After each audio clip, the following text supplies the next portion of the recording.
Bonjour, bonjour, bonjour, bonjour. J'espère que vous allez bien. J'espère que tout se passe bien chez vous. Bonjour, ma grande sœur chérie d'amour, Constance. Comment tu vas depuis ta position? Moi, je me porte très bien. Tout va très bien chez moi. Tout se passe très bien. Vraiment, il n'y a mis un mot. Je ne me plains pas. Tout va bien. Voilà. Et j'espère que chez vous aussi, c'est pareil. Alors, j'attends mon invité, Maître Zoku, qui va venir m'épauler comme d'habitude dans le genre de vidéo que nous avons commencé à faire depuis un moment. Paul Kyo, bonjour. Zobo Emmanuel Niali, bonjour. Comment allez-vous? J'espère que vous allez bien. En tout cas, moi, ça va très bien. Et on va tranquillement, je dis bien tranquillement, dérouler aujourd'hui l'intitulé du jour. Voilà. Donc, je vous salue avec le plus grand respect. Je vous demande maintenant gentiment de partager la vidéo, d'ajouter les petits points, les petits véhicules, les poumons, les intestins, les cœurs, les mains, tout. Ajouter au maximum pour que les algorithmes de Facebook nous laissent travailler tranquillement aujourd'hui et qu'on puisse tranquillement décortiquer le sujet du jour. Alors, le sujet du jour, je vais laisser mon frère, Maître Zoku, l'introduire et puis on va développer tranquillement, rapidement, on ne va pas être trop long aujourd'hui afin que vraiment on soit le plus efficace possible. Maître Zoku, mon frère, je suis au serré. Comment tu vas? Oui, oui, ça va bien. Merci beaucoup à tous ceux qui nous suivent.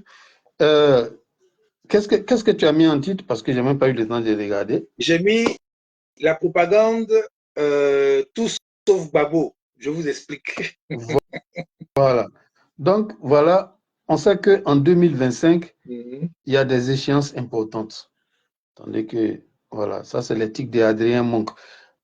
En 2025, il y a des échéances importantes. Et donc, quand on observe ce qui se dit dans le débat, on peut déjà identifier des lignes de communication. C'est-à-dire pour celui qui observe, il voit déjà que chacun a une certaine démarche de communication.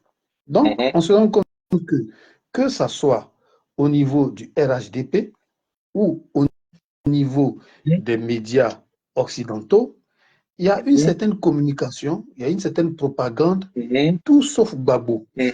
Et dans cette propagande-là, on note que d'anciens alliés du camp Gbagbo, c'est-à-dire du camp qu'on appelait LMP en 2010, d'anciens membres de ce camp-là sont en train de rejoindre de façon subtile cette propagande tout sauf Gbagbo, en développant certaines thématiques, en employant certains mots, en employant certains proverbes.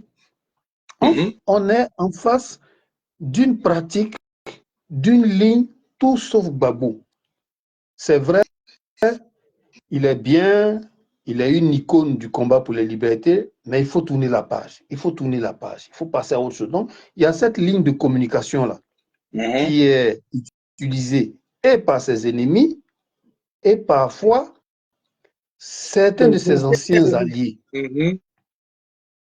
Et en même temps, de façon logique, par les médias occidentaux, les médias france-africains, certains intellectuels des France-africains camouflés, certains gens neutres qui jouent les équilibristes. Donc, tout cela, ils se joignent en un bloc pour faire une propagande tout sauf Gbagbo.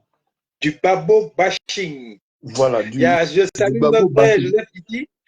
Je salue déjà d'avance mon frère Joseph Titi qui dit qu'il n'est pas d'accord avec déjà le titre. C'est ton droit, mon frère. Il n'y a pas de droit. Tu Voilà. peux ne pas être Donc, d'accord, mais nous, on va développer, puis tu es le on va bienvenu pour venir développer. Donc, vous apporter voyez, ton voilà. avis. Donc, il y a cette coalition-là, cette coalition qui s'est formée pour faire du tout sauf Gbagbo. Et comme je l'ai dit, dans cette coalition, il y a des gens qui assument, qui assument, qui affichent leur option tout sauf Gbagbo. Et il y a d'autres qui n'assument pas totalement, qui le font de façon voilée. Mais tous ceux-là, ils sont dans la même ligne du tout sauf Gbagbo. Quels sont les commanditaires de cette ligne-là? À vous de deviner. Et la vidéo d'aujourd'hui, c'est pour expliquer comment il est important, pourquoi il est important de ne pas se laisser influencer par cette ligne-là.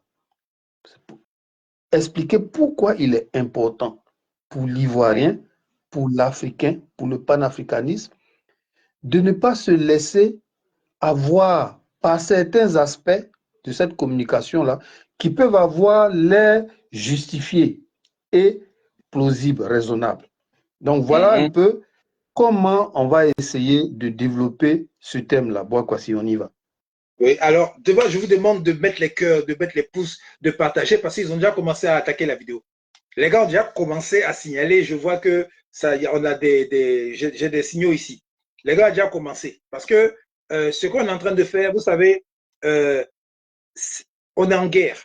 Moi, je vous le dis sincèrement, nous sommes en guerre à tous les niveaux et surtout sur le plan de la communication. Nous sommes en guerre parce qu'il y a deux narratifs qui sont en train de se combattre actuellement. Il y a le narratif des gaullistes, des gens de Gaulle, du général de Gaulle, qui disait qu'à l'époque, avec une vidéo à l'appui que j'ai partagée sur ma page, vous pourrez aller voir, c'est une vidéo en noir et blanc, où le général de Gaulle disait clairement de sa bouche que les intérêts de la France, c'est tout ce qui est hydrocarbures, pétrole, tout ce qui est richesse du sous-sol, tout ce qui est richesse du sous-sol qu'ils ont le droit d'exploiter en Afrique et tout ce qui sera découvert, même dans le futur, plus tard, à vitam aeternam, appartient à la France, appartient à eux. Vous comprenez, non?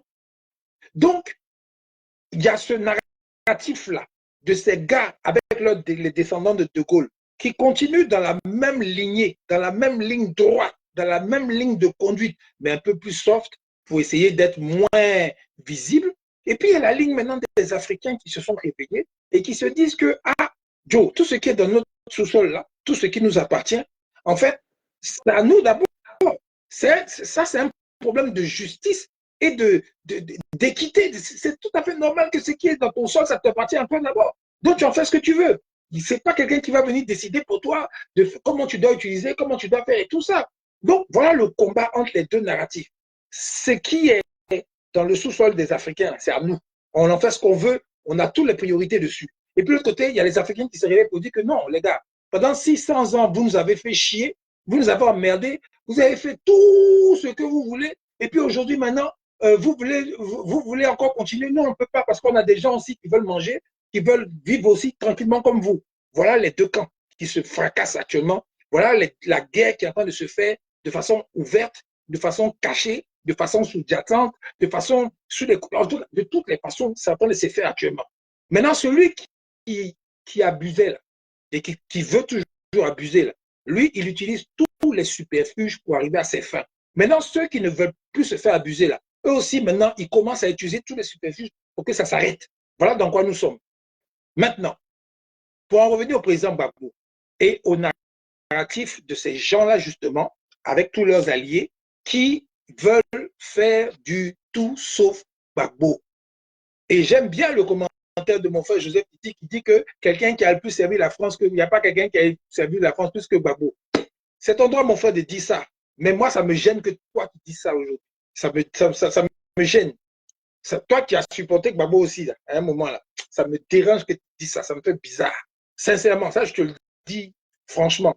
Ça me fait bizarre. Mais pas, on va en revenir. On va y revenir. Parce que le président Gbagbo, en fait, si je peux commencer par là, parce que ça m'a un peu désaxé par rapport à la ligne que je voulais suivre, je vais commencer par ça. Disons Gbagbo, le serviteur de la France. Il n'y a pas de problème. Allons-y avec ça. Le président Gbagbo, c'est un francophile. Du moins, c'était un francophile. C'est ce que je savais. Ça, je ne peux pas le nier. Parce qu'il a vécu en France pendant l'époque du feu Boigny où c'était un peu chaud sur lui. Il a vécu à Lyon. Il a eu une famille à Lyon. Il a eu son enfant Michel Gbagbo à Lyon. Il a eu ses amis dans l'international socialiste, les Emmanueli et tous les gars et tout ça là. Et le président Gbagbo, en effet, en toute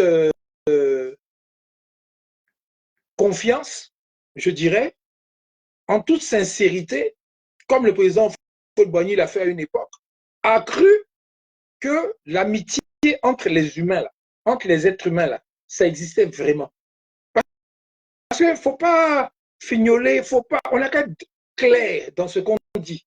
On n'a qu'à être clair dans ce qu'on dit. Clair, clair, clair, clair, clair. Il a cru que l'amitié avec ces gens-là, des gouvernants français, là, cette classe politique française-là, c'était sincère. Il a vraiment cru ça. Et que avec ça, dans la justice, dans tout ce qui se fait, on peut faire en sorte qu'en Côte d'Ivoire, maintenant, si jamais il vient au pouvoir, il aura toujours cette coopération-là. Mais il y aura plus d'avantages pour les populations ivoiriennes. Il a cru. Donc, il a fait ce qu'il fallait pour. Voilà pourquoi il a donné, comme Joseph Titi le dit, sans problème, le port d'Abidjan à Bolloré, mais je ne sais pas à qui, si c'est Bolloré ou bien l'autre, là, les deux, je confonds parce que les deux sont pareils. C'est Bolloré, non, je crois, les gars. C'est Bolloré ou bien c'est. Oui, entre les deux, là. Je ne sais pas lequel c'est entre les deux, mais en tout cas, il a donné ça à la France. Il a reconduit les contrats de la CIE, pardon, comme on disait à l'époque, tout ça là. Il a donné le bloc pétrolier à 2 jours des élections présidentielles et tout ça. Il n'a pas donné ça il n'a pas donné ça de gaieté de cœur comme ça parce qu'il avait envie de leur donner ça. Joseph Titi, il faut qu'on soit honnête, mon frère. Il faut qu'on soit honnête. Pendant la période où il a donné tout ça là, il y avait quoi au pays? Tout allait bien, le pays était tranquille, il n'y avait pas de problème, ça se développait tranquillement. Et puis un matin, il s'est levé, on a dit, bon, ça me plaît de donner ça à la France, ça me plaît de donner ça, ça me plaît de donner ça, ça. À Bolloré, oui. Il a fait ça de gaieté de cœur comme ça, il s'est levé un matin, il était content. Ah, mes amis français, il faut que je leur donne ça pour que les Ivoiriens souffrent, pour que l'argent qui doit venir dans les poches des Ivoiriens, là, ça aille dans ces poches de ces gens-là et que je sois content que mon peuple souffre. On n'a qu'à se dire la vérité, mon frère. On n'a qu'à être de bonne foi. Il y avait une crise, il y avait une bataille, il y avait une crise où ils avaient divisé la Côte d'Ivoire en deux. La France supportait la rébellion. La France supportait ces gens-là qui attaquaient la Côte d'Ivoire et ils pensaient, le président Gbagbo à l'époque, parce que c'est bien beau de parler, de dire ça, mais personne ne s'est mis dans ses chaussures. Personne ne s'est mis à sa place. Personne ne s'est mis à sa place. Ce sont des faits, en effet. Mais on n'a qu'à aller au fond des faits. Il y avait une guerre. Il y avait une guerre où les gars voulaient le tuer, les gars voulaient l'éliminer. La France qui attaquait le président Gbagbo, ce n'était pas une France qui était satisfaite des dons qu'il lui avait fait. On n'a qu'à être clair, s'il te plaît, mon frère. Ce qu'il a fait là, c'est en pensant qu'il s'est dit que peut-être ça va calmer les gens, puisque c'est à cause de l'argent, ils sont en train de faire tout ça. Donc, ils vont me foutre la paix, puis je vais continuer à diriger mon pays tranquillement comme je le souhaite. Mais malgré ça, les gars n'ont pas reconnu, n'ont pas voulu. Malgré ça, les gars lui ont fait la guerre. À ton avis, c'est pourquoi, mon frère? Pourquoi la France n'a pas accepté tous ces trucs qu'il leur a donnés là, et puis ils ont continué jusqu'à le pilonner avec des missiles maintenant dans sa maison? Pourquoi? On se pose la question. Bon, je crois que mon frère Boakwasi, est-ce qu'on m'entend bien? Oui, je t'entends très bien. Voilà, Dieu merci. Je crois que notre frère Titi, mon frère à moi Titi, il Non, est parce en qu'il dit, train, on aurait pu mettre Paris dans mon bouteille, ami, la ville de Paris, là. On aurait pu Titi mettre ça là, dans une bouteille de Coca-Cola avec les scies. Titi, On aurait c'est pu. mon frère. Souvent, il aime trop nous embrouiller. C'est notre frère, mais souvent, c'est un déconnard. On va revenir à ces critiques. On va y revenir. D'accord. Pour l'heure, on va dérouler notre développement tranquillement. D'accord. Voilà. Donc, on disait que la vidéo, ça porte sur le sujet suivant. La propagande, tout sauf Gbagbo. Reformule un peu parce que je n'ai pas consulté ton poste avant. Le tout sauf si quelqu'un touche l'écran, il va nous recopier ça. Parce que les gars, on n'a qu'à être interactif, on n'a qu'à s'entraider. Parce que moi, je ne me souviens plus très bien de ce que j'ai mis exactement. Donc, touchez l'écran, vous allez voir le titre. La propagande, tout sauf Gbagbo, je vous explique. Voilà. Donc, c'est ce qu'on va faire, l'explication. Présenter cette propagande, tout sauf Gbagbo. Qu'est-ce qu'on peut dire? Il a été conduit à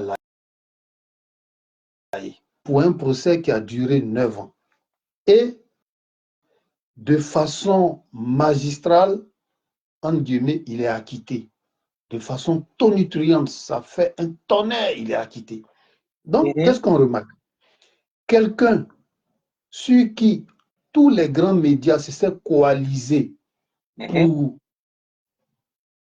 à qui on a imputé toutes sortes de crimes de guerre, qu'on a dépeint comme le mal, celui qui a amené tout ce qui s'est passé de mauvais en Côte d'Ivoire. Quelqu'un sur qui on a mis tous ces mauvais qualificatifs-là, médiatiquement, qui a été détruit. À la surprise générale, après un long procès, où ils ont fait défiler 80 témoins à charge, et pendant lequel, lui, il n'a même pas eu à faire témoigner un seul de ces témoins à lui, voilà qu'il est acquitté. Donc, si vous voulez, sur le plan de la politique internationale, mais c'est l'un des faits les plus sensationnels. Comment est-ce que quelqu'un que tous les médias mainstream ont dépeint comme le mal de la Côte d'Ivoire, comment, au terme d'un procès où on a donné tout le temps à l'accusation, après avoir même estimé que les charges sont exceptionnellement faibles, on lui a donné un temps de prolongation pour aller encore réunir des preuves. Et on trouve que finalement, il est acquitté. Il n'est pas responsable de ceux dont on l'accuse. Et qu'est-ce qu'on remarque? Qu'est-ce qu'on remarque? Après l'acquittement, l'honnêteté intellectuelle aurait voulu qu'on communique pour rétablir son honneur. L'honnêteté intellectuelle aurait voulu qu'on communique pour dire que, finalement, il y a eu de la manipulation. On s'est trompé. Non seulement on s'est trompé, mais on ne doit pas dire simplement on s'est trompé puis s'arrêter là. Non, on doit dénoncer la manipulation que les gens ont menée contre lui. Voilà. On doit démontrer que ses adversaires ont été malhonnêtes. Voilà. Mais qu'est-ce qui se passe? Ces médias-là, ils ferment la page, ils tournent la page et ils passent à autre chose. Comme si, bon, écoutez, il a été acquitté, donc ils veulent réduire l'impact de cet événement-là et puis rapidement passer à autre chose. Vous voyez, ils veulent, ça c'est de l'occultation. C'est l'occultation.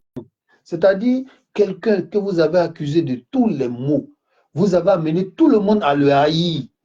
Vous avez donné 9 ans pour que tout ce qu'on a dit, rassembler tous ceux qui ont quelque chose contre lui, rassembler les faits. Et au final, on voit qu'il n'est pas fautif. Et tranquillement, vous tournez la page. Mais c'est malhonnête. Vous devez dire, donc on nous a menti. Donc les gens sont contre lui. Donc ceux qui l'accusent, c'est eux les mauvais. Voilà la suite logique. Mais non, vous voulez tourner la page et rapidement, vous voulez passer à une autre polémique qui va le descendre. Donc vous voyez pourquoi on parle de propagande tout sauf Gbagbo. Oui. C'est exactement ça. On ne parle pas du fait qu'en fait, ce n'était pas lui le mauvais. Rapidement, on veut tourner vite la page et puis rapidement passer à une autre polémique. Et en plus, le deuxième camp qui n'a pas été jugé par la CPI, qui n'a pas eu de jugement de qui que ce soit, eux, on ne parle pas d'eux. Eux, on ne leur pose pas de questions. Eux, voilà. Donc, au contraire, on fait comme si de rien n'était. Et les Ivoiriens ou bien les gens en général maintenant qui sont contre Gbagbo aujourd'hui, qui étaient avec lui hier, sont dans la même danse aussi, ils rendent même chose. Aucun n'est capable de critiquer les vrais coupables. Parce que quand il y a deux camps qui se battent là, et puis maintenant on dit il y a un, c'est pas lui qui a fait. Forcément, il y a l'autre. On va revenir sur ton développement. Laisse-moi finir rapidement. D'accord. Je risque de perdre le fil de mes idées. On va revenir sur l'absence de poursuite dans l'autre camp. Donc, je veux dire, vous avez fini de le démonter, vous avez fini de le salir en mondo-vision. La preuve est faite qu'on avait menti sur lui, au lieu maintenant de chercher à rééquilibrer. Parce que quand tu as commis un tort là, tu fais ce que tu peux pour réparer. Non, ces médias-là, rapidement, ils veulent passer à une autre polémique qui va le descendre. Comme quoi, si là, on ne t'a pas eu, on va t'avoir ailleurs. C'est malhonnête. Et qu'est-ce qui s'est passé?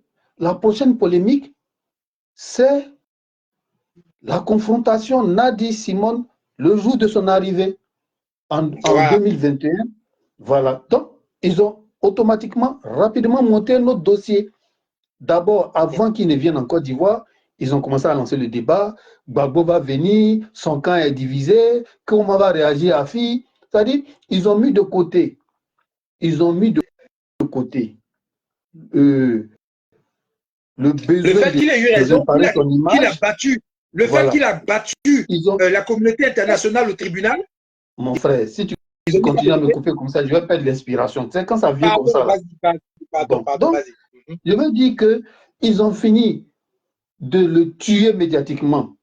Après avoir vu son acquittement, chose extraordinaire, au lieu de maintenant réparer ce qu'ils ont détruit, rapidement, ils veulent passer à un autre, tenter autre chose encore. Donc, dès qu'on l'a libéré, ils ont commencé à dérouler une communication. Dans quel état, qu'est-ce qu'il va faire sur la scène politique? Va-t-il prendre sa retraite? Ils veulent lancer automatiquement un autre débat qui va encore diviser l'opinion. Est-ce qu'il est en forme? Est-ce qu'il a suffisamment de force? Bon, que va faire Afi? Donc, ils ont créé un autre débat. Et puis, les gens tombent dedans. Hein? Son camp est divisé. On estime que Simone a été humilié. Et rapidement. Donc, beaucoup, même les partisans de Gbagbo, ils n'ont pas vu ce jeu subtil-là. Ils n'ont pas vu que, après l'avoir détruit, vous n'avez pas consacré le temps pour refaire son image. Vous êtes passé à une autre attaque. Et les gens ont suivi ça. Les femmes, la solidarité des femmes, on a humilié sa femme, lui aussi, il divise sa fille. Et puis, dès que ça est fini, ça a enchaîné avec la polémique Blé Goudé. Pourquoi ils n'osent pas dire le nom de Blé Goudé? Il faut te mettre au-dessus.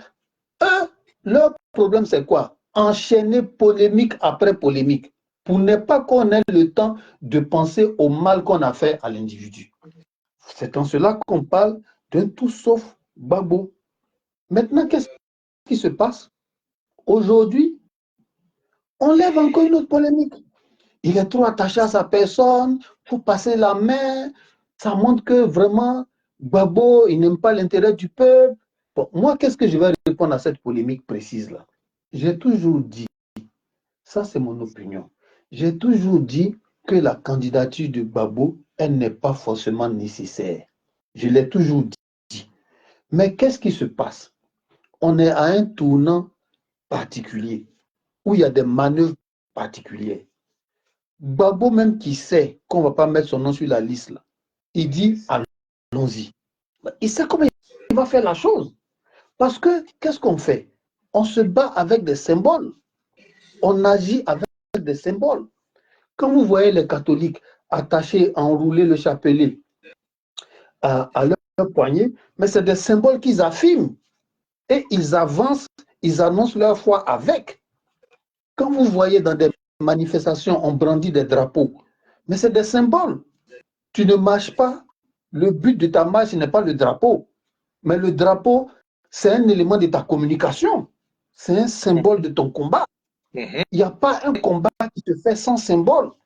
Vous-même qui êtes révolté contre les religions abrahamiques, là, vous qui ne voulez plus entendre parler de Jésus, des Jésulats, de Mahomet, qu'est-ce que vous faites? Vous affichez des symboles de la croix ancre. Voilà. Votre objectif, ce n'est pas de porter la croix, mais vous utilisez ça pour communiquer, pour imposer, pour influencer l'opinion avec. Donc, Gbagbo, c'est un symbole. C'est le symbole qui rallie, c'est le symbole d'une cause. Donc, s'il met sa candidature, mais il a bien dit, je suis un instrument de combat. Sachez m'utiliser. Donc, laissez-le, ils vont faire leur... Tu vois, quand vous confiez la préparation à une cuisinière, bon, fais-nous du tiep. Vous n'allez pas rentrer dans les détails, non, diminue un peu le cube magique, laissez-la, elle sait comment elle va faire. Tu lui dis, nous, je veux du tiep pour les invités, il y a beaucoup d'Africains, fais un truc au goût africain, et puis elle sait comment elle va faire, feuille de dard, elle va faire sa chose. Tu la laisses faire, et puis après, on tire le bilan. Donc, c'est dans ce sens-là que moi, je trouve que ce n'est pas un enfant. PPACI, ils ont une longue tradition de lutte. S'ils disent que leur candidat, c'est Gbagbo, ils ont donné des explications. Ils ont donné des explications. Bon, ça peut ne pas faire l'unanimité, mais ça a aussi sa logique. Ils ont dit que quoi?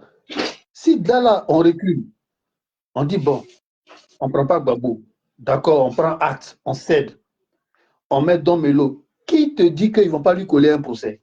Ils vont faire sortir une vidéo où on a dit qu'au fond, sa chef là, lui aussi, on le met KO, choisissez un autre. Donc, à ce rythme-là, eux, ils vont se donner le droit de refuser en cascade ceux qui n'ont pas envie d'affronter. Ils ont dit que non, on ne va pas toujours contourner on va affronter. Oh, il n'y a pas plan B, on va... Laissez-les faire les choses. Qui te dit qu'au dernier moment, ils ne vont pas faire comme Diomaye Faye et puis Ousmane Sonko? On n'en sait rien. Mais l'essentiel, là, prenons son combat, là, alignons-nous derrière et puis donnons de la force. Utilisons ce symbole et puis combattons avec pour mettre l'autre camp en difficulté. Voilà, mais ne cédez pas. Oui, il est comme ça. Pourquoi il ne cite pas le nom de Blé Goudé? Mais vous, là, vous-même qui bavardez, là, vous n'avez jamais eu de petits problèmes avec vos propres enfants? Parmi ceux qui discutent, là, est-ce que ça marche toujours avec vos propres papas biologiques, là? Est-ce qu'à tout moment, ça marche? On ne va pas utiliser ça pour faire une politique de communication. Vous n'avez jamais vu de divorce? C'est ce que vous n'avez jamais vu. Des gens qui ont fait 20, 25 ans de mariage et puis se sont séparés, là. Vous n'avez jamais vu ça. D'autres même se sont séparés là, mais ils s'entendent pour l'avenir des enfants. Vous ne voyez pas beaucoup. Mais pour Gbagbo, là, ça devient un problème interminable. Et puis vous tombez dedans. Jusqu'aujourd'hui, là, il y a des gens là, quand tu engages un débat, non, Gbagbo n'aurait pas dû. Ils sont encore à l'arrivée de Gbagbo à l'aéroport. Ils en sont encore là. Donc, moi, je dis que soyons un peu plus réalistes. Soyons un peu plus sensés.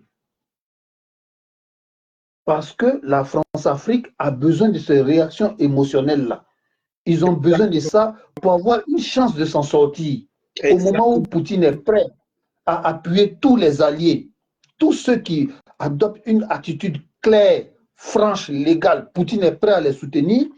Eux, les Français, ils ont besoin de créer des choses émotionnelles. Même aller donner raison à Senghor pour dire que la raison est Hélène, l'émotion est nègre. On va vous faire tomber encore dans ça. Mais vous devez refuser ça. Moi, où je suis là, mais j'ai du respect pour Simone Gbagbo, pour ce qu'elle a fait. Je ne vais jamais l'injurier parce qu'elle a mené le combat. Même Blé Goudé, même sa démarche en crabe. Mais ça ne me fait pas oublier tout ce qu'il a fait pour la mobilisation, pour défendre les institutions. Donc, arrivé un moment, j'ai fait l'effort de séparer les émotions de l'enjeu politique, de l'objectif. Donc, voilà ce que moi je peux dire.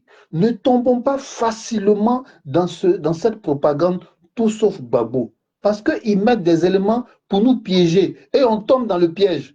Oui, le PPACI ne communique pas bien. Et on tombe dans le piège. Donc, voilà ce que moi je peux dire. Maintenant, il y a une autre partie que Bouakwasi vient de soulever et qui va développer.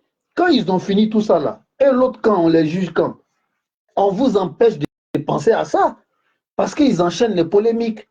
Donc, Bouakwasi, voilà, c'est le lieu de développer maintenant cette thématique-là. Merci. Pourquoi il ne parle pas de l'autre camp? Vas-y, mon frère Bouakwasi.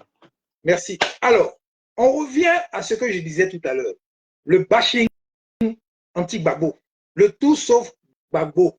Là, je m'adresse à tous ceux qui supportaient le président Gbagbo à l'époque et pour le problème de divorce, ne supporte plus le président Gbagbo.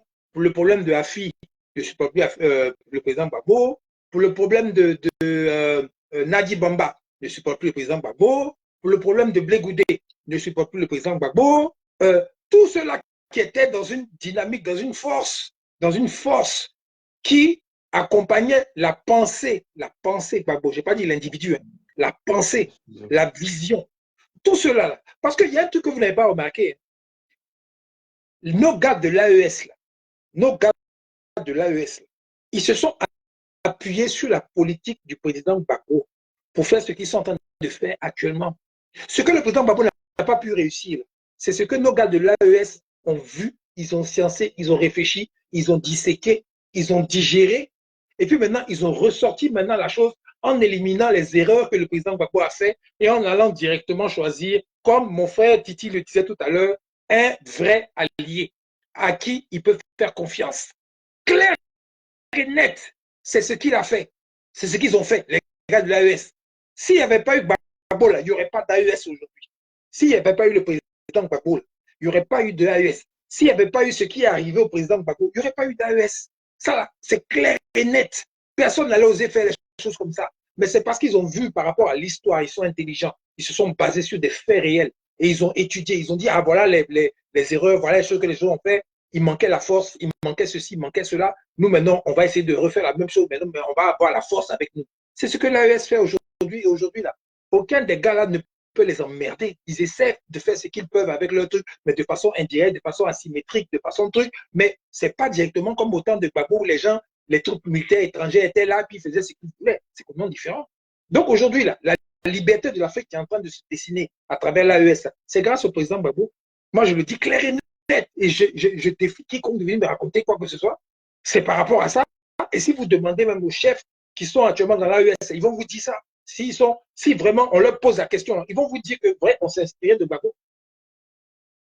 Donc ne voyez pas le président Gbagbo comme un plaisantin, comme quelqu'un qui est là, qui s'amuse, machin, truc et tout ça. Je suis désolé.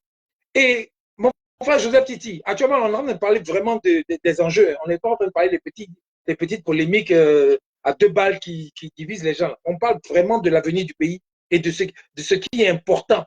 On ne parle pas de divorce, on ne parle pas des humiliations, on ne parle pas de toutes ces choses-là. On ne parle pas de ça. On parle vraiment des problèmes des Ivoiriens pour demain. Le problème de l'Afrique, c'est de ça qu'on parle. Donc, vraiment, il ne faut pas me distraire avec les petits trucs. Ouais, il a eu raison de faire ça avec Timon, mais je ne parle pas de ça. Je ne peux pas me permettre même de parler de la vie privée de ce monsieur. Je ne suis pas dans ça. Je parle de l'avenir du pays. Et je parle de la vision collective que nous devons avoir pour nous délivrer de la pensée du général de Gaulle, là, qui dit que tout ce qui est en Afrique, là, c'est pour eux. Et tout ce qu'on va découvrir, c'est ça qui est le vrai point de ma vidéo aujourd'hui. Et ils ne veulent pas se laisser faire et nous, on ne se laissera pas faire non plus. C'est ça qui est important. Ce n'est même pas le président Gbagbo qui est important, c'est les pensées là et la vision de chacun qui dit que ce qui nous appartient là, c'est à nous et les autres qui disent que ce qui vous appartient là, c'est à nous. C'est en ça là on est aujourd'hui. Tous les autres trucs à côté, c'est la distraction. Je suis désolé. Donc, je reviens sur ce que je disais. On envoie le président Gbagbo à la... D'abord, il y a une guerre qui se passe, il y a une division par rapport aux résultats des élections. On dit Gbagbo l'aura gagné. L'autre dit non, il n'a pas gagné. Maintenant, l'ONU vient au milieu avec Sarkozy et trucs. Ils disent que non, c'est Ouattara qui a gagné. Et maintenant, ils viennent, ils bombardent. Ils enlèvent Gbagbo, ils l'attrapent, ils le mettent en prison. Ils l'humilient, machin truc. On l'accuse de tout. Pendant 10 ans, on l'accusait de tout. Les gars, d'après, ils avaient les preuves, ils recollectaient les preuves. C'est lui qui a tué notre camarade H, mon frère camarade H, mon grand frère camarade H. C'est lui qui a tué docteur Dakouri, c'est lui qui a tué les 7 femmes d'Abobo, c'est lui qui a tué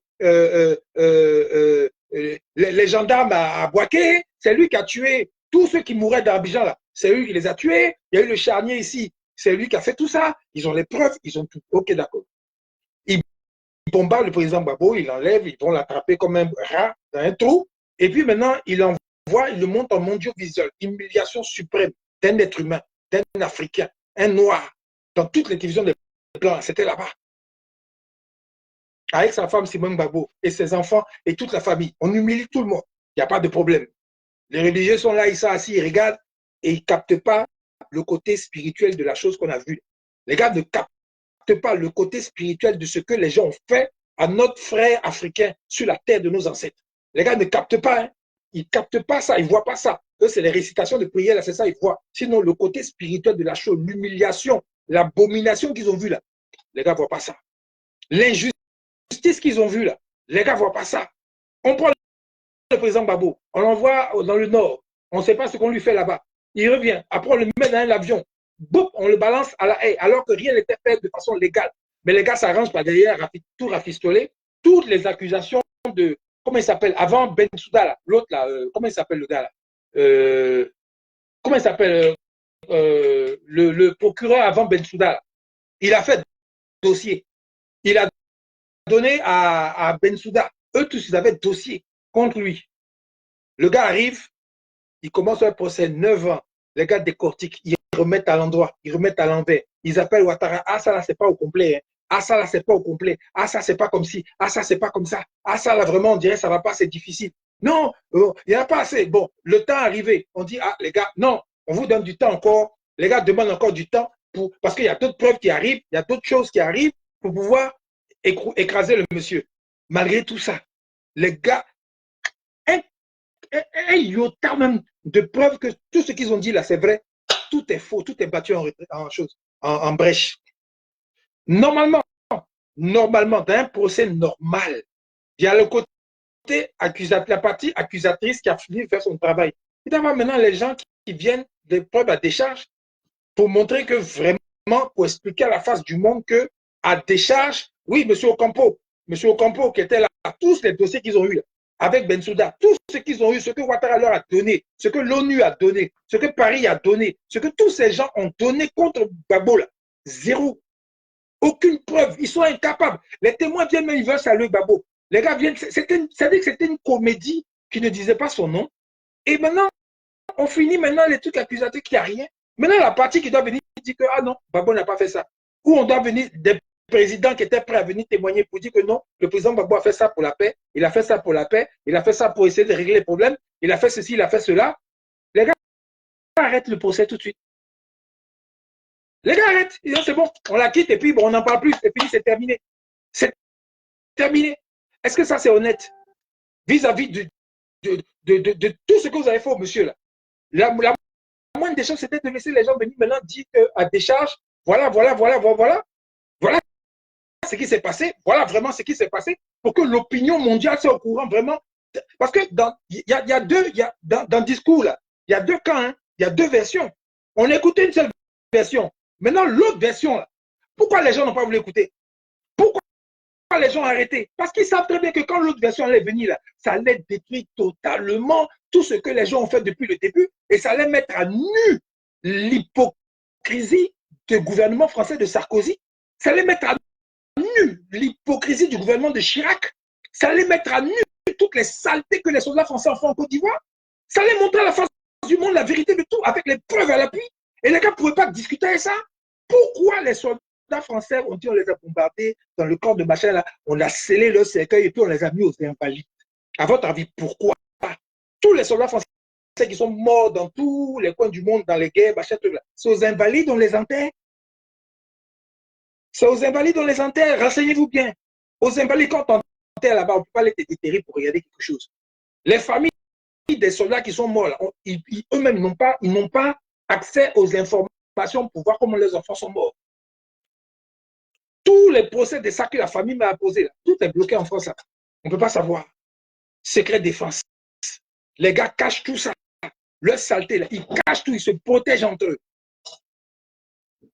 Pourquoi ils n'ont pas montré la deuxième partie du procès qui allait mettre Ouattara, c'est-à-dire qu'elle mettre son derrière dehors avec toutes les saletés que les gars ont fait là. Ils ont bloqué tout pour éviter ça. Ils ont bloqué tout pour éviter ça. Ça, vous ne parlez pas de ça. Hein. Ça, là, vous ne parlez pas de ça. Personne ne parle de ça. Chacun, sa bouche est fermée. Vous n'avez pas d'argument par rapport à ça hein, pour dire que ah, ce n'est pas normal. On ne voit pas quelqu'un qui parle de ça. Personne. Surtout vous qui aujourd'hui, qui étiez avec Gbagbo hier, et aujourd'hui, maintenant, sont en train de l'accuser de tous les maux, de dire qu'il est mauvais, il est vieux, il est fatigué, il n'a qu'à tenir la page, vous, tout ça. Vous êtes dans la propagande anti-Gbagbo. Moi, je parle aujourd'hui, là. Si ça s'appelle propagande pour Gbagbo, je dis oui. Bien, je fais propagande pour Gbagbo, oui. Et puis, ça va aller où? Ça va faire quoi? Ça me fait quoi? Vous pensez que moi, j'ai peur ou bien je suis un poltron qui a peur de dire ce qu'il pense? Si c'est ça, vous appelez propagande pour Gbagbo. Je fais propagande pour Gbagbo. Je m'appelle Bokwa Sassili Fix. Je fais propagande pour Gbagbo. Bien. Et puis, quoi? Quand vous regardez l'homme Mbappé de RHDP, là, il ne fait pas propagande pour Ouattara. On lui reproche ça. Ou bien, c'est quelque chose qui va te... Je ne sais pas moi, ça va me lever, je ne sais pas. J'assume. Oui, je le dis. Maintenant, je ne sais pas. Dites-moi maintenant, ouais, tu fais, puis je ne sais pas ce qu'il va faire, ce qui va changer ou bien quoi dans ma vie. Je fais propagande bien, oui. Mais ce dont on doit parler, on va parler de ça. On va parler de ça. Et maintenant, si vous n'êtes pas content, vous faites votre vidéo aussi, vous expliquez aussi le contraire. Sinon, on va parler de ça. Deuxième partie du procès, là, ça est où? On attend. Qui a tué les 3000 morts en griffe, là? Parce qu'il y a plus que ça. Qui les a tués? Qui est responsable de leur mort? On veut savoir. Parce que c'est trop facile d'accuser un seul camp. Et puis l'autre camp, vous allez à l'église, vous allez à la mosquée, vous êtes des chrétiens, des musulmans, des gens qui êtes dans la justice de Dieu, là. Mais on voit devant vous qu'il y a un seul camp qui a été jugé d'un problème, l'autre camp n'est pas juste, ça vous dit rien. Vous ne parlez pas de ça, vous faites comme si hypocrite que vous soyez.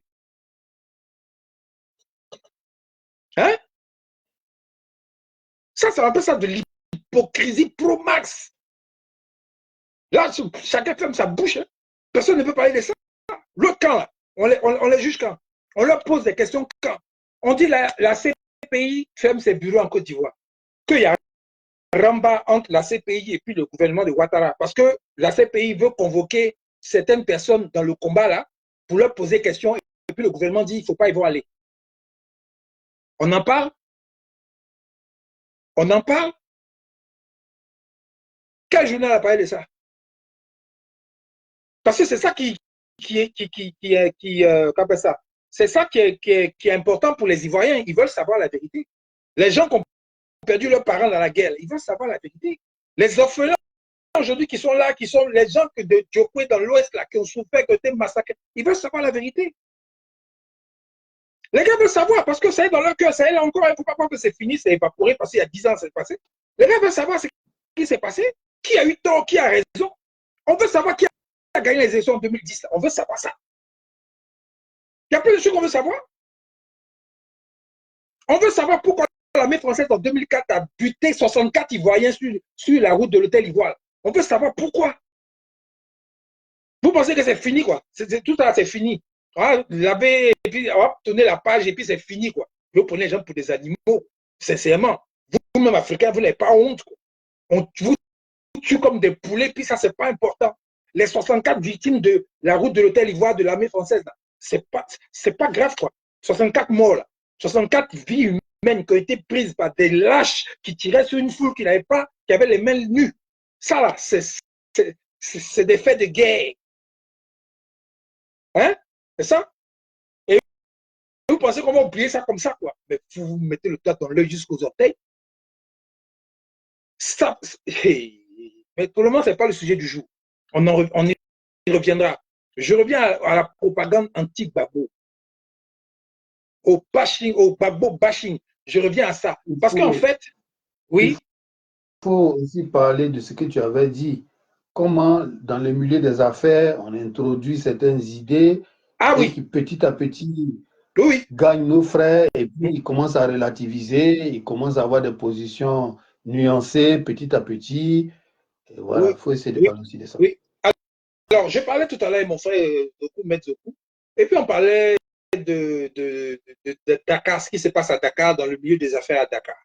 Et il y a un narratif parmi les hommes d'affaires ivoiriens qui sont à Dakar qui ont tendance à salir encore le président Gbagbo. Et quand je dis salir, c'est-à-dire ils ont tendance à l'accuser encore de oui, bon, il est vieux, ouais, il est fatigué, il va nous ramener encore à hier, à avant, et tout ça, il va nous ramener encore à d'autres choses, machin, bon, lui là, vraiment, c'est comme si, en tout cas, Gbagbo, vraiment, c'est le passé, il faut essayer de faire quelque chose de nouveau, machin, c'est le narratif des milieux des hommes d'affaires qui sont à Dakar, mais à Abidjan aussi, c'est pareil. Et la majorité de ces gens-là, quand vous regardez bien, ils sont tous, pour eux tous, la majorité, hein, ils travaillent dans des boîtes françaises. Ils travaillent dans des boîtes françaises ou bien ils sont indépendants, mais ils travaillent avec des boîtes françaises où ils ont des marchés grâce aux boîtes françaises. La majorité, je dis bien la majorité. À votre avis, c'est un hasard? À votre avis, c'est un hasard parce que la majorité d'entre eux, c'est Thiam. Ils sont en train de voir. Parce que depuis l'Élysée, ça a été décidé ainsi. Vous pensez qu'on n'est pas au courant, on est au courant de beaucoup de choses. Ça a été décidé ainsi. Ouattara, ils n'en veulent plus. Donc, le meilleur cheval pour pouvoir continuer cette chose-là, c'est Thiam. Donc, les gars, le pire qui puisse arriver à leur mouvement, ils sont en train de rentrer dedans, c'est que Gbagbo vienne rafler la mise. Parce que Gbagbo, avec tout ce qui lui est arrivé là, avec tout ce qu'il a compris dans son attachement aux politiciens français, dans son attachement à ses anciens potes, dans son attachement à l'amour de la France et de toutes ces choses-là, il en a tiré une leçon, malgré les qu'il avait avant d'indépendance de la Côte d'Ivoire. Aujourd'hui, il est devenu un peu plus radical qu'avant. Quand je dis radical, c'est-à-dire qu'aujourd'hui, il se dit que vraiment, les gens là, je ne peux plus leur faire confiance. C'est de ça que je parle de radicalité. Là. Je ne peux plus leur faire confiance. Donc, moi, vraiment, si jamais je reviens au pouvoir, je vais faire en sorte que les choses se passent différemment. Au niveau des intérêts du pays, au niveau de toutes ces choses, les institutions, au niveau de toutes ces choses-là, par rapport à avant, comment je faisais. Puis, j'ai fait tant d'erreurs qui m'ont conduit à où je suis allé là. Aujourd'hui, il a réfléchi. Permettez-lui de réfléchir et d'être un homme intelligent quand même. Permettez-lui d'être un homme qui a compris une leçon et qui veut agir autrement. Permettez-lui ça au moins. Moi, je ne sais pas. Monsieur Gbagbo Koudou Laurent n'est pas n'importe quel individu lambda comme ça. Quand même, les gars, faut arrêter ça. Moi, pour moi, là, Gbagbo, là, il est au-dessus de Mandela. Pour moi et pour beaucoup d'entre nous, ceux qui comprennent vraiment la politique, la géopolitique, là, quand vous réfléchissez bien, vous allez dans les archives, vous allez voir vraiment ce qui s'est passé en Afrique du Sud. Là. Koudou Laurent Gbagbo est au-dessus de Mandela. Il est au-dessus. Je le dis clair, net, c'est moi-même qui parle sur ma vidéo ici. Faites capter si vous voulez. Mais Koudou Laurent Gbagbo, il est au-dessus de Mandela. Hey, c'est même pas Wawa même. Sinon, j'allais dire, il y a match entre Gbagbo et Mandela. Si, quand Gbagbo est sorti de prison, tous les médias qui étaient derrière Mandela quand il est sorti de prison, s'ils étaient aussi à la haine, même chose là, et qu'ils avaient reporté ça en vision mondiale, comme ils l'ont fait à Mandela, j'ai dit, ah, il y a match entre les deux là. Mais comme moi, je suis intelligent, j'ai réfléchi, et je sais que quand le blanc n'aime pas quelqu'un, ça veut dire que c'est quelqu'un qui est contre ses intérêts, automatiquement, dans ma tête, je remets les choses en place. Automatiquement. Un gars raciste, suprémaciste, il va aimer un noir par rapport à quoi? Il va mettre le noir sur un piédestal par rapport à quoi? Parce qu'il court vite, oui. Parce qu'il danse bien, oui. Parce qu'il chante bien, oui. Tout ça, c'est la distraction. Mais parce qu'il réfléchit bien, non. Jamais. Vous n'allez jamais voir ça. Sinon, vous allez savoir en vision mondiale que celui qui a inventé feu rouge, là, il est noir. Ceux qui ont inventé GPS, là, qui ont pour se déplacer, c'est noir. Ceux qui ont inventé téléphone cellulaire, là, c'est noir. Ceux qui ont inventé réfrigérateur, c'est noir. Ceux qui ont inventé essuie-glace de voiture, c'est noir. Ceux qui ont inventé tellement de choses que les noirs ont fait, mais qui en parle? Quand noir réfléchit bien, on ne le met pas devant. Cheikh Anta Diop, que son cas soit vivifié, qui est venu par rapport à l'histoire, par rapport à des faits scientifiques, est venu prouver que tous les explorateurs blancs là, qui ont fait des encyclopédies sur l'égyptologie, c'est des menteurs, eux tous. Le gars est venu prouver ça à la conférence d'Égypte. Il est venu prouver ça devant tous les scientifiques. Eux tous étaient venus le challenger. Le gars est venu avec des preuves à l'appui scientifique. Ils ont fermé leur web là. Ils ont supprimé toute leur encyclopédie où ils mentaient que les Égyptiens étaient des blancs. Parce que Hollywood avait fait des films avec les pharaons blancs, les conneries blancs, tout ça là. Mais alors que c'était des noirs.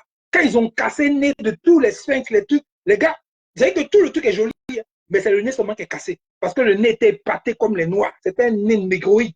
Les gars, ça leur faisait mal de voir ça. Ils ont cassé encore pour aller pousser, pour pousser encore leur ignominie au plus haut point. Vous croyez quoi? Les gens sont dans du jeu. Je vous dis une chose. L'Afrique, le continent africain Kamal, c'est le continent béni. C'est là-bas que tout a commencé et c'est là-bas que tout va finir. Si un jour ça finit. Les richesses que l'énergie créatrice de tout a mis dedans pour que les hommes qui vivent dedans soient à l'aise là. C'est là-bas, ça y est. Maintenant, ceux qui sont partis, parce que eux tous, on vient tous d'Afrique, hein, mais ceux qui sont partis depuis des millénaires, qui ont changé, qui sont devenus blancs, qui sont arrivés dans d'autres terres, dans d'autres contrées où il fait froid, où il n'y a pas grand-chose dedans. Quand ils ont commencé à se promener dans le monde, ils ont vu que, ah, ça c'est important. Ah, ça c'est grave. Ah, ça c'est comme ci. Ah, ça c'est comme ça. Ah, ça c'est puissant. Ah, ça on peut faire ça et ça. Quand ils ont regardé l'Afrique, et puis ils ont vu des gens qui sont dans un continent où, lors là même, bon, ils prennent ça, c'est pas trop important pour eux, ils utilisent des choses, ou bien les trucs sont dans le sol qu'ils n'utilisent pas, parce que le climat est clément pour eux, la végétation est est luxuriante. Ils sont dans un paradis où tu sors le matin, tu t'en vas au champ, tu reviens avec ton abouti, tu as mangé. Tu n'as pas l'idée de venir construire quelque chose pour te protéger du froid ou un truc. Non, tu vis dans un paradigme du paradis terrestre où tu es tranquille. Permets-moi, Maître Zoku, je sais que tu es en train de bouillir là-bas, mais permets-moi au moins d'expliquer certaines choses pour que les gens comprennent vraiment l'enjeu dans lequel nous sommes. Donc, le paradigme de tout, quand les explorateurs blancs ont vu tout ça, ils ont dit, mais les gens là, c'est des plaisantins. Ils sont sur une terre qui est riche, et puis ils n'utilisent pas tout ça là. Donc, nous, on va venir prendre. Voilà comment ils ont fait leur conférence à Berlin. Ils se sont partagés l'Afrique, et puis ils ont dit, bon, toi, tu es ici, toi, tu es là-bas, toi, tu es là-bas, tout ce qu'ils ont, on prend, on prend, on prend. C'est ce qui a poussé De Gaulle à venir s'asseoir pour dire que ce qui est dans l'Afrique francophone, ce sont nos intérêts. Ce qu'on va découvrir aujourd'hui, ce qu'on va découvrir demain, c'est nous, on doit prendre tout. C'est nous, on doit construire la France avec. C'est nous, on doit payer les Français avec. C'est nous, on doit faire tout avec. Et puis maintenant, les autres, là, ils se démerdent. Voilà, voilà dans quoi on est aujourd'hui. Parce que c'est descendant de ce monsieur-là. Aujourd'hui, eux, ils pensent que c'est comme ça va faire jusqu'à la fin des temps. Et maintenant, chez nous, là-bas, il y a des gens qui ont dit, ah non, les gars, on a voyagé un peu, on a appris un peu, on a compris un peu que, ah, donc on peut faire ça aussi. Nous aussi, on va faire un peu pour nous aussi.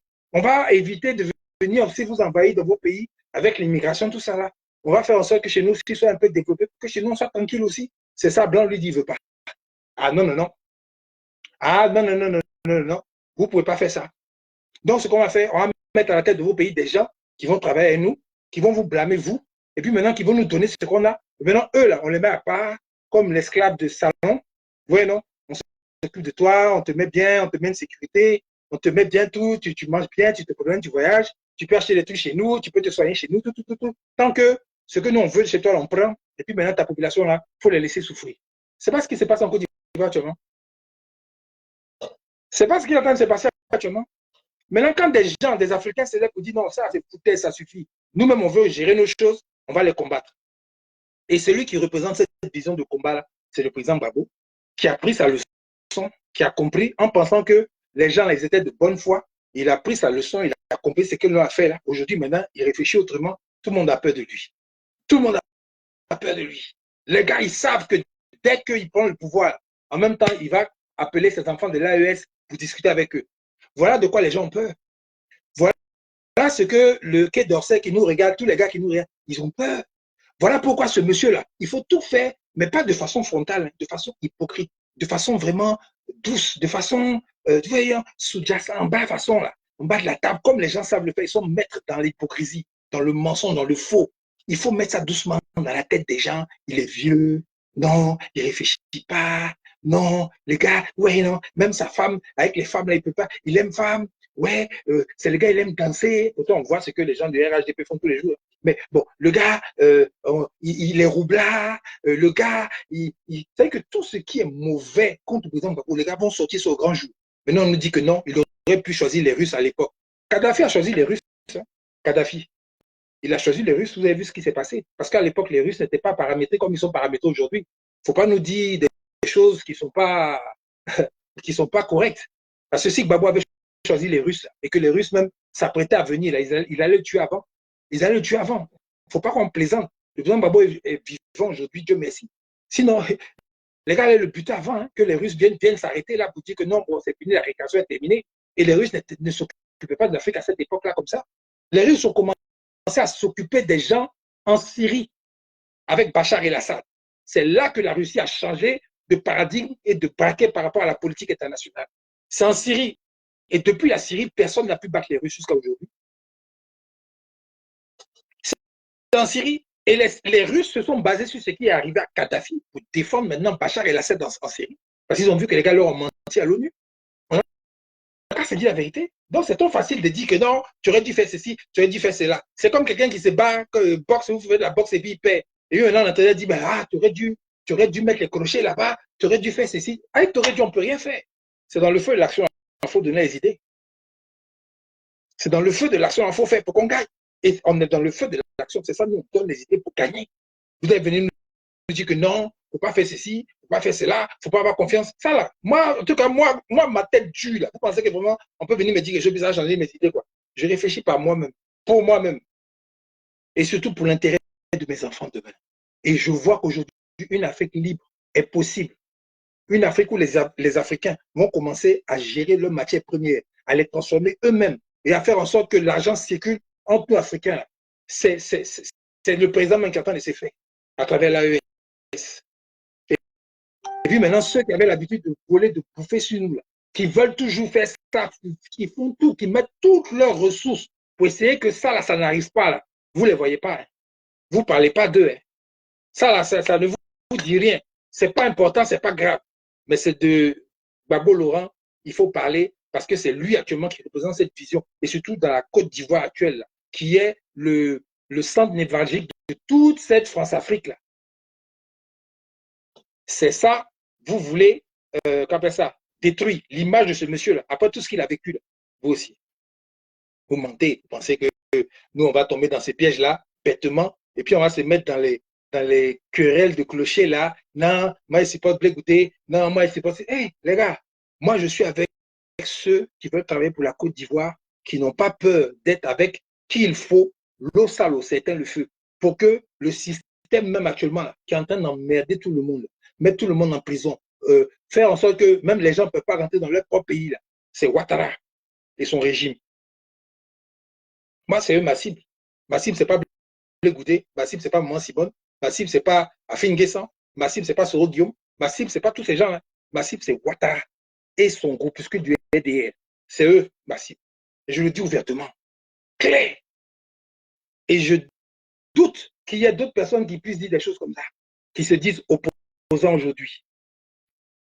Des opposants de pacotille, ouais, des plaisantins. Vous êtes opposants à vous-même en opposant, mais vous n'êtes pas opposant à ceux qui vous martyrisent depuis le début, qui vous ont fait souffrir les pires des choses. On en parle? On en parle? Maître Zoku. Oui, vraiment, merci, bravo pour le développement que tu as fait. Et nous sommes maintenant à 59 minutes, presque 1 heure. Là, on tend vers la conclusion. Qu'est-ce que moi je peux ajouter de plus? C'est que là, il va nous falloir être très concentré, très réaliste et puis focus sur l'essentiel. C'est ce qui est le plus important. Moi, je vais prendre une image, un peu une allégorie. Pour ceux qui ont suivi Mohamed Ali du temps où il était champion du monde, ceux qui ont suivi Mohamed Ali, j'espère qu'on m'entend assez distinctement, Oui, parce que j'ai posé le contact. Voilà, merci parfaitement. beaucoup. Merci beaucoup. Donc, pour les anciens qui ont subi les grands combats de Mohamed Ali, qu'est-ce qu'on a remarqué? Quand il t'a donné un coup et qu'il y a une partie de ton visage, le pommette, qui commence à céder, c'est là-bas il va mettre tous les autres coups pour t'affaiblir. Parce qu'il y a une faille, il va agrandir cette faille-là. Vous voyez? Donc, c'est pour dire quoi? Quand vous avez affaire à quelqu'un qui crée la panique chez les Occidentaux, c'est lui qu'il faut appuyer. N'ayez pas l'habitude de vous disperser à cause des considérations émotionnelles. Moi, je respecte les femmes. Je comprends leur attitude de solidarité de femmes. Mais il y a un enjeu qui est un peu plus que ça. Il y a un enjeu qui est un peu plus que ça. Encore, qu'est-ce que je peux dire? Regardez tous les pays qui arrivent à tenir tête à l'Occident, qui arrivent à ne pas se laisser dominer, à ne pas se laisser réduire par le camp occidental. Observez ces pays-là. Corée du Nord, Iran, Turquie, Venezuela, Russie, Chine.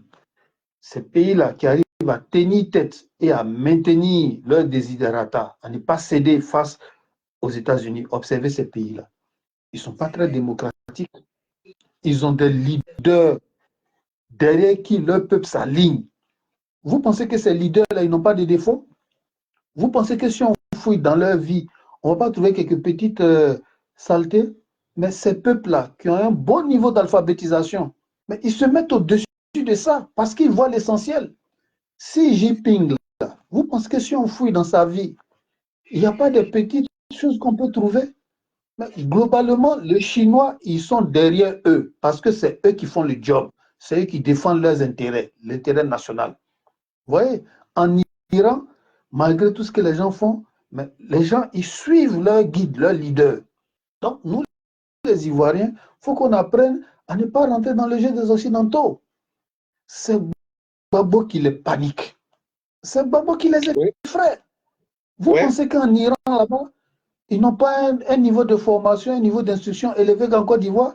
Mais malgré tout ce que les ONG font là, globalement, ils sont derrière leur guide. Parce que c'est lui, il défend le pays.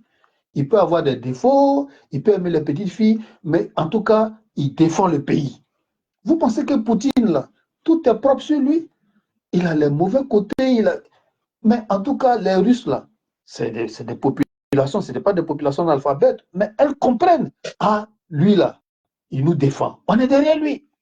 Les gens n'ont qu'à dire quoi? Mon ami, on est derrière lui. Même ces populations instruites dont on envie le niveau de développement, le niveau d'instruction, même en France, vous pensez qu'on joue à l'image de De Gaulle? Mais c'est lui qui défendait l'intérêt de la France. Les gens sont derrière lui. Même quand d'autres pays font sortir des documents pour présenter son côté criminel, mais dans l'opinion française, chez nous ici, il n'est pas criminel. Les gens ne cèdent pas à ça. Ils sont derrière lui. Pourtant, c'est lui qui a bombardé pendant les événements au Cameroun. C'est lui qui a bombardé les rebelles, les partisans de Nyobe. Il les a bombardés au Napalm, ce qui est illégal. Mais vous pensez que l'opinion française ne sait pas ça?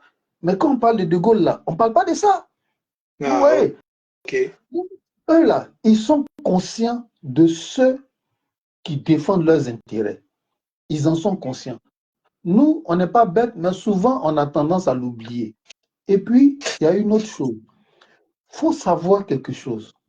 On est un groupe. Mais en toute chose, il y a des têtes, il y a des leaders. Quand vous voulez aller dans tous les sens, sous prétexte que vous êtes libre de dire ce que vous faites, vous êtes libre de dire ce que vous voulez, vous êtes libre de...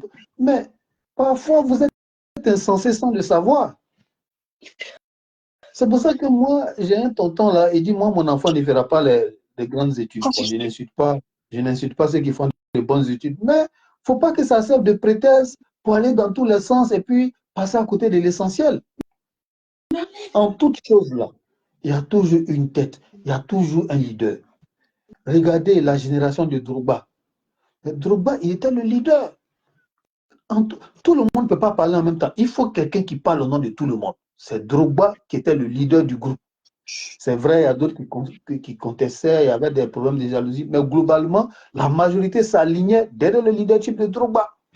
Aujourd'hui, là, Faye est là. Depuis que Faye est là, l'équipe joue, l'équipe se donne. Globalement, ça va. Donc, on le maintient, on le suit.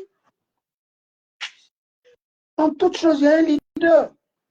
Donc, si celui qui est votre icône, qui représente les valeurs, vous ne savez pas vous aligner derrière lui, on va vous avoir. On va vous avoir facilement. Ils vont susciter d'autres débats parallèles et on sait que ça va vous prendre. Et vous allez vous mettre dedans. Au calme. Et à la fin, ils vont pleurer. Non. Ce que moi, je peux vous dire, c'est que ce n'est pas une manière de renoncer à notre esprit critique. Gardons notre esprit critique, gardons notre sens de l'analyse, mais surtout, il ne faut pas que ça nous mette en dehors de l'essentiel. C'est ça qui est le plus important. Il ne faut pas que ça nous... Parce que les gens, ils sont paniqués. Regardez, tout ce qu'ils font là, c'est pour mettre de côté la carte Gbagbo. Toute cette communication-là, c'est pour rendre caduque, c'est pour mettre de côté. C'est pour mettre de côté Gbagbo dans le jeu politique. Là. Ils veulent le mettre hors du jeu. C'est tout leur problème. Et si vous leur donnez l'occasion de cette victoire-là, mais vous aurez trahi vous-même votre patrie. Parce qu'en toute chose, il faut un leader. Tout le monde ne peut pas aller parler à la fois. Non, il y a un qui parle au nom de tout le monde. Il y a un qui représente les aspirations de tout le monde. Donc voilà, sachons raison garder. Laissons-le faire. Arrivé un moment là, laisse chacun faire son travail. Laisse les gens. Quand tu invites un plombier chez toi pendant qu'il travaille, tu lui poses des questions. Non, pourquoi on ne met pas ça? Mais tu vas l'agacer. Laisse-le faire. Et puis il y a le moment maintenant où tu vas lui demander des explications. Les gens disent Gbagbo est leur candidat. Laissez travailler. Même moi-même là, souvent je dis que sa candidature n'est pas nécessaire. Mais là, je le laisse travailler. Mais ce n'est pas à lui de révéler à là où on est là, de révéler de façon précoce tout ce qu'il a prévu en interne, ce n'est pas à lui de révéler ça. Qui te dit qu'il ne va pas faire comme Sonko? Il peut faire comme Sonko. Il peut aussi ne pas faire comme Sonko et puis gagner. Laisse-le faire. Laisse les gens, ils vont faire leur truc. Alors, voilà ce que moi je peux dire pour mon mot de fin. Je remercie tout le monde. Voilà, je remercie tout le monde. Mais je vous encourage à rester au-dessus des bas débats, des débats mesquins. Essayons de nous mettre au-dessus de ça. Voilà, merci pour tout ce que vous nous donnez comme attention et je laisse la parole à Boakwasi pour conclure. Ok, merci mon frère. Merci pour ton déroulement. Merci pour ta participation. Merci pour vraiment le combat que tu mènes pour la justice en Côte d'Ivoire, pour vraiment la liberté des Ivoiriens et des Africains en général. Merci. Mais moi, ce que je peux dire aujourd'hui, le président Gbagbo, ce n'est pas mon père biologique. Vous comprenez, non? Je n'ai pas de carte de FPU, bien PPACI. Je n'ai pas de carte de tout ça. D'ailleurs, je cherche à avoir une carte PPACI maintenant. Ça commence à me... J'avais dit ça à l'époque, mais vraiment, il faut que je passe à l'action. Ouais, non? C'est pas l'homme, le président Gbagbo que je suis. Non, je suis un homme qui réfléchit. Parce que tout le monde peut partir un jour, les choses peuvent s'arrêter. Je suis conscient de tout ça. Mais ces idées qui m'a donné l'ouverture d'esprit qui m'a permis d'avoir à travers son narratif là, vraiment, aujourd'hui, je me rends compte que le monsieur, en tout cas, il a fait de moi un homme différent, qui réfléchit, qui pense, qui conçoit, qui voit, surtout politiquement, la vie des Africains autrement que ce que je voyais avant. Ça, là, on ne peut pas m'arracher ça. Aujourd'hui, le monsieur a un certain âge et la Côte d'Ivoire est à la croisée des chemins. L'Afrique qui est à la croisée, du moins, il y a une partie qui est libre. Moi, je parle de l'AES, eux, ils n'ont pas de problème. Ils sont en train de combattre justement pour aller dans un autre palier. Eux, ils n'ont pas de problème. Mais nous qui sommes encore sous le genou du colon, on a un tournant. Le colon est paniqué. Le colon voit tout ce qu'il est en train de perdre. Le colon lui-même, allez fouiller dans les comptes de la France. Là. Actuellement, c'est chaud. Mais c'est chaud c'est chaud même. C'est compliqué pour eux. Parce que ce qu'ils avaient l'habitude d'avoir facilement, tranquillement, c'est un peu plus difficile maintenant. Donc les gars, ils sont comme un lion blessé qui ne veulent pas lâcher le morceau. Ils vont se battre jusqu'au bout pour nous empêcher de faire ce que nous voulons chez nous-mêmes, pour nous-mêmes. Or, la justice, le droit ne permet pas ça. Je ne parle pas seulement sur le thème du droit et de la justice. Ce qui est en Côte d'Ivoire appartient à la Côte d'Ivoire et aux Ivoiriens. Ce qui est au Mali appartient aux Maliens. Ce qui est en Afrique appartient aux Africains d'abord. Je parle sur ça. Donc, par rapport à ça, le combat, il est clair. Celui qui représente cette vision, il s'appelle Koudou Laurent Gbagbo. Et tous les autres qui étaient autour de lui à l'époque, qui sont toujours dans la même vision de libérer l'Afrique de ce joug-là. Je suis conscient que le président Gbagbo n'a plus ses forces d'avant. Je suis conscient de ça. Il n'est plus aussi vif, aussi rapide qu'avant, mais le symbole qu'il représente, pour pouvoir rassembler des Ivoiriens dignes, des gens vraiment consciencieux, qui vont venir prendre le relais pour pouvoir continuer cette vision de libération totale, définitive. Ça là, quand on fait un combat, il y a toujours des symboles qu'on suit, qu'on porte comme drapeau. Et Koudou Laurent Gbagbo est moi mon drapeau pour pouvoir continuer ce combat-là. Parce que c'est le seul qui va dire si jamais il y a un trouble, il y a un problème en Côte d'Ivoire.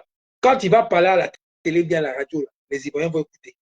En général, je parle à la majorité, il faut écouter. Il faut écouter. Parce qu'il n'est pas extrémiste. On parle, mais Koudou Laurent Gbagbo n'est pas extrémiste. La preuve, tout ce qu'il a fait pendant la crise de 2000 à 2010, là, il a toujours essayé de faire des conciliations, des compromis, de compromis en compromis, de compromis en compromis pour avoir la paix. Il a fait. Personne ne peut dire le contraire. Et c'est de ça que les gens se servent aujourd'hui pour dire que oui, c'est un faux type. Parce qu'il a donné le port ici, parce qu'il a donné ça, parce qu'il a fait des concessions, il a fait des concessions. Donc ça, ce sont des erreurs monumentales qu'un politicien ne devrait pas faire. Voilà, les gars se servent de ça. C'est que c'est tellement hypocrite, c'est tellement malsain, c'est tellement mesquin de se mettre en dehors, c'est-à-dire que d'être en dehors des chaussures de quelqu'un et puis de critiquer quelqu'un qui est dans le feu de l'action. Toi, les gars qui sont en Ukraine en train de se battre là-bas, là, toi, tu es dans ton salon chez toi là-bas, et puis tu as dit aux combattants là, non, tu aurais dû faire ça, tu n'aurais pas dû faire comme ci, tu n'aurais pas dû faire comme ça. Quand tu n'es pas dans le feu, là, tu ne peux pas savoir comment le feu brûle. C'est facile d'être dehors puis de dire tu n'aurais pas dû, tu n'aurais pas dû, tu n'aurais pas dû. Ça, c'est facile, c'est comme dans le ballon. Les gars supportent les éléphants. Ah, il n'aurait pas dû faire ça. Ah, il n'aurait pas dû faire comme ci. Ah, il n'aurait pas dû faire comme ça. Mais toi, tu es assis dans ton salon tranquillement, mais ceux qui courent, leurs poumons là, sont en train de brûler comme ça. Leurs pieds là, tout, ils ont mal, ils souffrent dans la bataille du terrain. Là. Tu n'es pas à leur place. Donc, c'est facile d'être à l'extérieur puis de critiquer. Mais quand tu es dans les chaussures du gars là, si on te laisse 2 jours dedans, tu dis, attends, moi, je reviens dans ma petite vie tranquille chez moi. Aujourd'hui, on a un tournant décisif. Le colon, là, il ne veut pas lâcher l'affaire. Nous, là, on ne va pas lâcher l'affaire. Maintenant, c'est dans ça on est. Et pour moi, celui qui représente le porte-étendard, l'étendard qui va être devant, faire de lance de ce combat qu'on ne lâche pas l'affaire, c'est Koudou Laurent Gbagbo. Parce que lui, là, on l'a attaqué à cause de ça. On a gâté son nom à cause de ça. Moi, ce n'est pas un pour vous, hein, mais pour moi, si on avait parlé mal de Thiam dans tous les journaux, pour dire que non, c'est un gars, machin truc et tout ça, là, machin truc. Les gars l'avaient sali, j'avais dit, pourquoi les gars le salissent comme ça par rapport à quoi? Attends, j'ai expliqué, je vois. Maintenant, quand je vois que dans son narratif, là, il défend nos intérêts, j'allais dire, je comprends pourquoi les gars l'attaquent.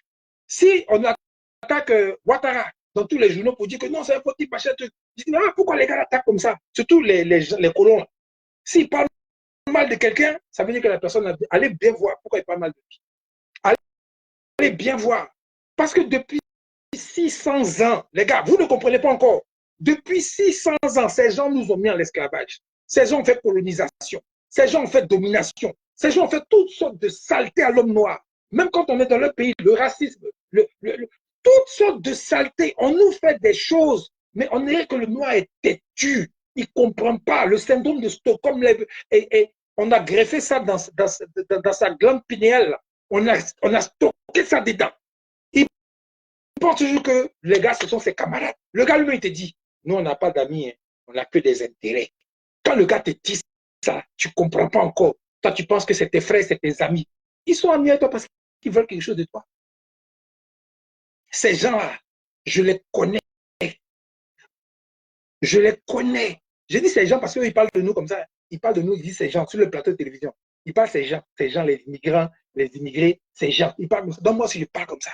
Ces gens-là, ils ne sont d'accord avec toi que quand tu es une menace pour eux. Quand ils voient que tu peux le frapper, c'est là qu'ils te respectent. Sinon, son respect, pas tous, je ne vais pas être dans l'amalgame, mais la majorité des mauvais, la majorité des mauvais, des maudits, eux, ils font attention seulement que quand tu peux les tabac, quand tu les moins, c'est là maintenant, ils vont te dire s'il te plaît, ils vont te respecter. Sinon, quand tu les moins pas, ils vont toujours t'écraser. C'est pour ça. Et ça va changer du jour au lendemain. Aujourd'hui, ils vont me respecter parce qu'ils veulent quelque chose. Quand j'ai baissé la garde, ils vont venir. Comme d'habitude, ils font toujours. Comme d'habitude, ils font toujours. Ils attendent toujours le moment où tu es faible et puis ils t'attaquent en groupe. C'est comme ça qu'ils font. C'est comme ça qu'ils ont eu Kadhafi. C'est comme ça qu'ils ont eu Kadhafi. Ils ont allé chercher leurs camarades anglais, américains, machin, tout, et puis ils ont groupé sur Kadhafi. C'est tout comme ça ils font. Il n'y a pas un seul qui est parti, lui, seul faire quelque chose contre quelqu'un qui est fort comme lui. Hein. Alors, si c'est pour attaquer les faibles, là, on les a vus. Hein. Irak. Les gars sont levés, ils ont attaqué un faible. Afghanistan. Les gars sont levés pour attaquer les faibles. Est-ce qu'ils ont attaqué une fois un fort? Et puis on a vu que il y a eu croisement. Jamais les gars ont fait ça. Et du jour au lendemain, on pensait que ça va changer aujourd'hui. Donc tout d'un coup, ils vont dire vraiment, on est content. Donc on va vraiment accompagner quelqu'un qui veut défendre les intérêts de son propre peuple à notre détriment à nous, puisqu'on a l'habitude de manger sur les intérêts. On va changer ça, quoi. Vous pensez vraiment ça aujourd'hui? C'est dans ça on est. Réveillez-vous, hein, les frères. Réveillez-vous. Hein. Parce que là, si on a raté le coche, on a laissé le pouvoir à des gens qui défendent les intérêts de ces gens-là, mais de toute façon, ils vont nous attacher. Ça sera pour 100 ans où on ne pourra plus rien faire. Et chez nous-mêmes, déjà même maintenant, regardez notre économie. C'est les Ivoiriens qui sont à la quête. Notre économie en Côte d'Ivoire, c'est les Ivoiriens qui gèrent. Je vous pose la question, s'il vous plaît. Fantus, comment tu vas? Bisous à toi. Maman, réponds-moi. L'économie de Côte d'Ivoire, c'est dans la main des Ivoiriens actuellement? Je vous pose la question avant que je finisse. Répondez-moi, s'il vous plaît. S'il peut y avoir 3, réponses, ça va me faire plaisir. Est-ce que l'économie de la Côte d'Ivoire appartient aux Ivoiriens? C'est les Ivoiriens qui décident. Est-ce que ce que les Ivoiriens mangent là, c'est les Ivoiriens qui décident de ce qu'ils veulent manger et du coup, est-ce que ce sont les Ivoiriens qui décident? Je ne parle pas aux plaisantins qui ne comprennent rien là, qui pensent que non, parce que ce matin tu te lèves, tu veux manger garba, tu manges garba, donc tu décides de manger garba. Je parle de ça. Hein. Je parle de ceux qui te permettent d'avoir cube magie, ceux qui te permettent d'avoir le sel, ceux qui te permettent d'avoir boîte de tomates, ceux qui te permettent d'avoir boîte de sardines, ceux qui te permettent d'avoir le riz, ceux qui te permettent d'avoir de l'huile. C'est de ça que je parle. Est-ce que l'économie de la Côte d'Ivoire est dans la main des Ivoiriens, s'il vous plaît? Merci Kakou Faustin Ogo. Merci Clembier. J'attends encore d'autres réponses. Peut-être que je me trompe. Hein. Si c'est les Ivoiriens qui gèrent, qui maîtrisent leur économie, est-ce que le peuple de Côte d'Ivoire vit décemment aujourd'hui? Est-ce que les Ivoiriens se soignent normalement? Est-ce qu'en 2024, est-ce que les Ivoiriens vont à l'école tranquillement? Les écoles sont bien partout dans la Côte d'Ivoire? Est-ce que les routes sont partout dans le pays où tout va bien? Il n'y a pas de problème? Est-ce que ce que les RDR disent dans leurs statistiques à la con, est-ce que ça correspond vraiment à ce que vivent les Ivoiriens? Léa Yapi, merci. Titimbe Osiko, merci. Vous voyez, une question fermée, simple. J'ai eu que des noms. J'ai eu que des noms.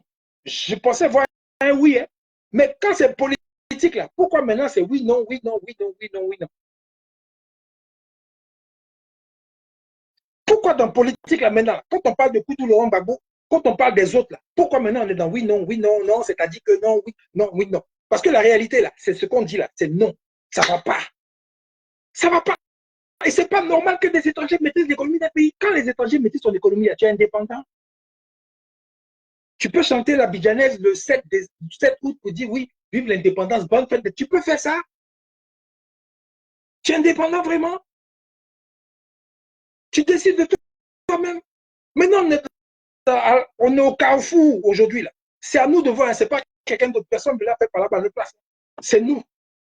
Soit on se met ensemble autour d'une vision. Je n'ai pas dit autour d'un individu. Une vision. L'appel de Bouna, notre ami Bouna, Bonois, l'appel de Bonois, c'était un appel autour d'une vision. Ce n'est pas l'appel autour du président Koutou Laurent Gbagbo. C'était l'appel d'une vision. L'appel d'une vision. C'était ce que c'était. Mais les gens ont détourné, tourné. Ils pensent que le président Koutou Laurent Gbagbo est tellement narcissique, tellement truc que non, venez vous mettre avec moi. C'est moi, c'est moi, c'est moi. Je suis désolé. C'est pas comme ça le monsieur est. C'est vrai qu'autour du président Laurent Gbagbo, il y a beaucoup de gens étranges, des gens qui font n'importe quoi, c'est vrai, oui. Mais ça, c'est humain. Il y a beaucoup de gens dans tous les autres partis là. Ils ont encore pire au RDR. Au PDC, on n'en parle pas. Il y a des gens étranges aussi autour des gens là-bas. Des gens qui font des choses bizarres, des choses qui sont pas correctes. Mais tout ça, ça se corrige avec le temps. Ça se corrige parce qu'on a pris des leçons, on a compris, on a vu que quand tu mets des gens bizarres autour de toi, il y a des choses bizarres qui se passent. Donc, par rapport à ça, maintenant, il faut commencer on combattre les brèches. C'est comme quand ils ont inventé la carte Visa, là, des crédits, là, au début. Là. Mais les gens ont trop doufflé les gens des visas. Là. Les gens ont pris crédit, n'ont jamais remboursé. Mais au fur et à mesure, les gens ont commencé à bloquer. Jusqu'à aujourd'hui, maintenant, quand tu veux prendre un crédit, c'est compliqué. Mais c'est la même chose dans notre vie politique d'aujourd'hui, là, où on veut le changement, où le changement s'opère. Les choses sont en train de changer pour que nos intérêts nous appartiennent et qu'on en fasse ce qu'on veut. Vous voyez, non? On va peut-être faire des erreurs encore, mais on va corriger à chaque fois pour arriver à être droit, correct, comme les plus grands pays du monde. C'est en ça qu'on s'en va aujourd'hui. C'est un top départ. Mais le top départ, il faut bien un commencement.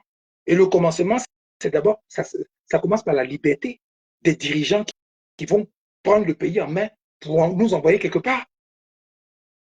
Sans que quelqu'un vienne mettre sa bouche dans nos affaires. C'est de ça qu'il s'agit. C'est comme si on est bête. On n'est pas capable nous-mêmes de nous lever un jour pour dire que voilà, c'est bon. On prend notre destinée en main, on fait ce qu'on doit faire. Sans que quelqu'un nous appelle pour dire quoi que ce soit. Nous, on fait.